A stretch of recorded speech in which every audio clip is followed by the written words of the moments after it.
Halo, annyeonghaseyo bosku semua yang lagi malas rebahan, gimana kabarnya hari ini? Semoga tetap sehat dan juga tetap semangat. Nah, BTW hari ini gua cuma pengen review singkat drama Korea tentang remaja yang gak ada sama sekali unsur kehidupan sekolah atau juga cerita tentang remaja pintar, polos, rupanya jago berkelahi atau remaja psikopat. Tidak ada sama sekali. Drama Korea tentang remaja satu ini sangat berbeda karena menyuguhkan sisi gelap remaja pintar di sekolah yang merupakan seorang penjual jasa keamanan prostitusi online. Dia adalah Oh Jisoo yang diperankan oleh Kim Dong Hee pada drama Korea berjudul Ekstrakurikuler tahun 2020 serial original Netflix dengan jumlah 10 episode. Premis cerita yang terbangun cukup unik menggambarkan kisah kelam di kalangan remaja. Ceritanya si Jisoo sebagai anak SMA yang miskin tapi berprestasi punya cita-cita ngumpulin duit 90 juta won. Tapi orang tuanya tidak hadir untuk memenuhi mimpinya itu.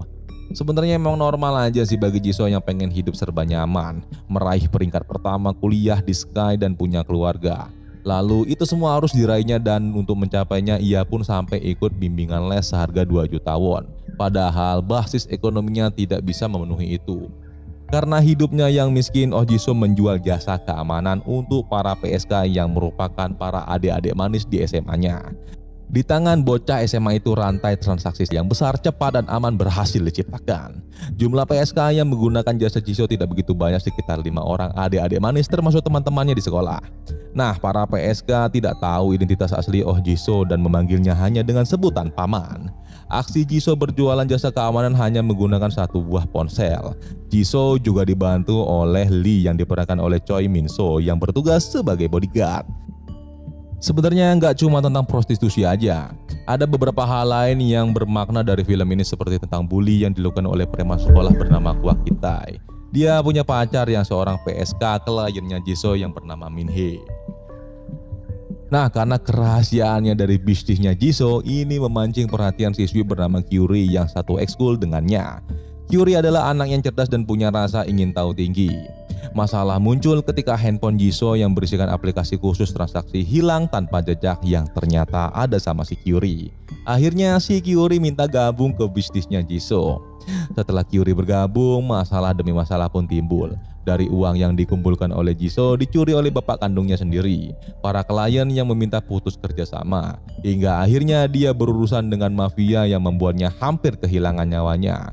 Tentu masalahnya tidak hanya urusan pekerjaan. Setelah uangnya hilang, Jisoo tidak bisa lagi membayar les mata pelajaran yang membuat nilainya langsung turun di sekolah. Jisoo juga yang sebelumnya tidak berhubungan dengan teman-teman di sekolahnya terlibat permasalahan dengan polisi dan satu orang PSK bernama Min Hee yang diperankan oleh Jung Da Bin. Dengan masuknya polisi yang mulai menyelidiki tentang Min Hee, pekerjaan Jisoo pun menjadi lebih kacau dari sebelumnya.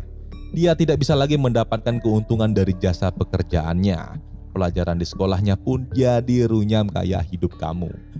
Kekacauan tersebut ditambah lagi dengan Kyuri yang selalu saja membuat masalah demi masalah karena dia tidak mau menyerah. Dan bukannya makin membaik, mereka malah makin terjerumus ke dalam permasalahan yang lebih pelik lagi. Lalu seperti apa nasib Jisoo setelah itu? Apa ketangkap polisi, apa berdamai dengan Kyuri dan bisnisnya jadi seperti apa? Sebaiknya buat yang belum nonton drama satu ini dapat ditonton pada layanan Netflix, tapi kalau nggak mau repot beli ya kalian bisa cari googling sendiri, entar juga nemu.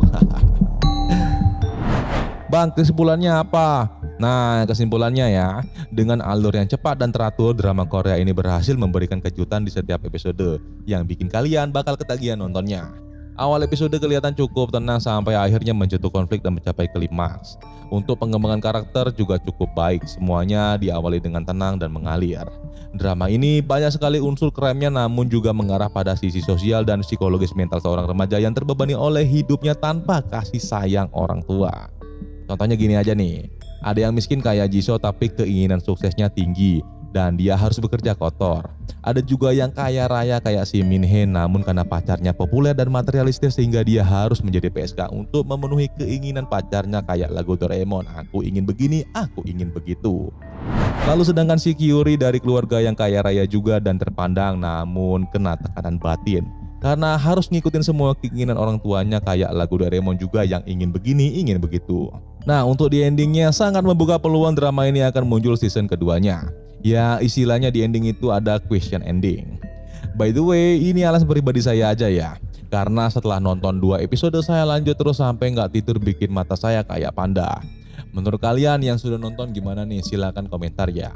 Oke, akhir kata itu saja review singkat drama Korea ekstrakurikuler. Sampai jumpa di next video dan bye. Assalamualaikum warahmatullahi wabarakatuh.